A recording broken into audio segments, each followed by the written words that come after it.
My name is Aiden Brooks. I'm 33 years old, and this is how I chose my life over the family that never chose me. Picture a hospital room, machines beeping steadily as my kidneys struggled. I had given the nurses my parents' numbers, knowing what would happen. They arrived 4 hours later, fresh from my brother Lucas's downtown wine tasting party. Mum adjusted her dress, Dad checked his expensive watch, and Lucas muttered, "Can we make this quick? The Cabernet is peaking." I had coded once, my heart stopped for 90 seconds, yet they stayed just 12 minutes. That night, back in my small apartment, I finally opened an envelope I'd avoided for 6 months. It was from my grandmother, Eleanor Brooks, the only person who had ever asked what I needed instead of what I could give. Her handwriting was firm and graceful. "They will never choose you," she wrote. "You must choose yourself. The Brooks Foundation, $3 million, exists to support family who support family. Any relative who abandons kin in a medical crisis forfeits every claim."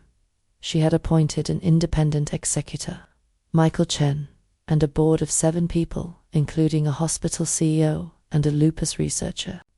She knew, she planned, and she left me everything I needed. 2 evenings later, I walked into the Highland Manor ballroom for Lucas's charity gala. Crystal chandeliers glittered. Guests in designer suits held champagne flutes that cost more than my monthly medication. My arm was still bandaged from the IV port they'd removed that morning. The valet stared at my dented hatchback parked between luxury SUVs. Mum greeted me with an air kiss that missed my cheek. "We weren't sure you'd manage," she said. Lucas stood on stage in a sapphire suit, his husky Nova at his side wearing a diamond-studded leash. The MC called our family pillars of support. I felt my jaw tighten. Then the MC asked if any siblings were present.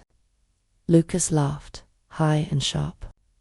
"I have a younger brother somewhere in the crowd. Aiden, he's delicate." The word cut like a scalpel. I found myself walking forward. "I have a question," I said. 200 heads turned. "Lucas, how does it feel to raise money for kidney research when you wouldn't even get tested to see if you could donate to your own brother?"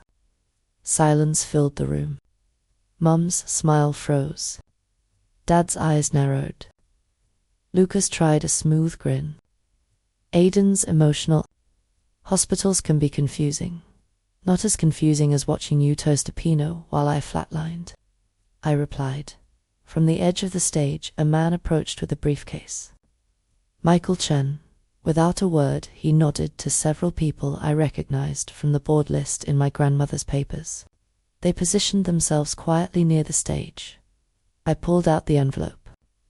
"Before we go further, there's a letter our grandmother asked me to read if this day ever came."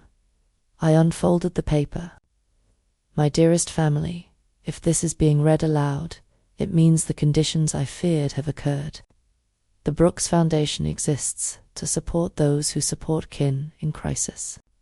Abandonment forfeits access." Michael stepped forward. "I'm the executor of the Brooks Foundation. We have spent 6 months verifying extensive documentation." The screens behind the stage suddenly changed from Lucas's logo to official records. Hospital timestamps showed my cardiac arrest at 3:41 p.m. the same Tuesday my parents and Lucas were photographed. At his wine event at 3:43, a nurse's note confirmed I had been near death while they raised a glass. Gasps rippled through the audience. Michael clicked again, and emails appeared 10 feet high. Messages from Lucas requesting hundreds of thousands of dollars from the foundation for a charity rollout, despite the fact that his so-called foundation was legally a for-profit LLC. His publicist had even warned him, "We need a legal charity." "Lucas," he had replied, "it's semantics. The vibe is charitable."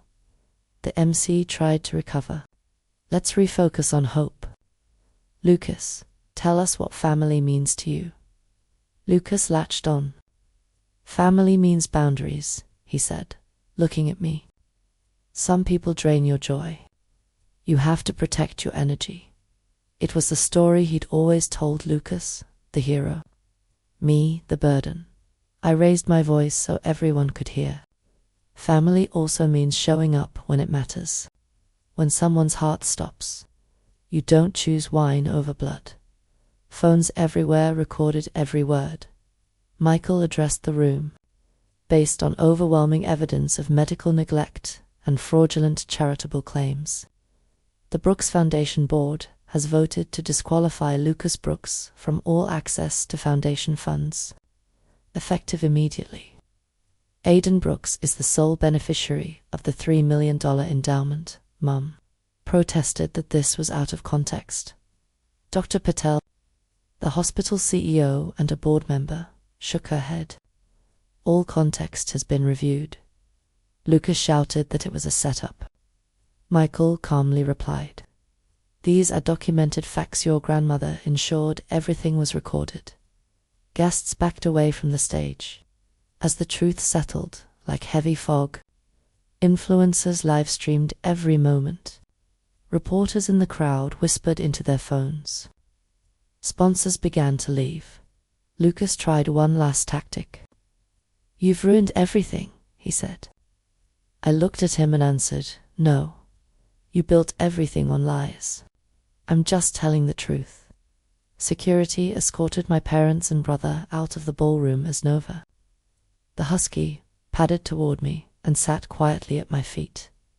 That night, for the first time in 33 years, I felt free.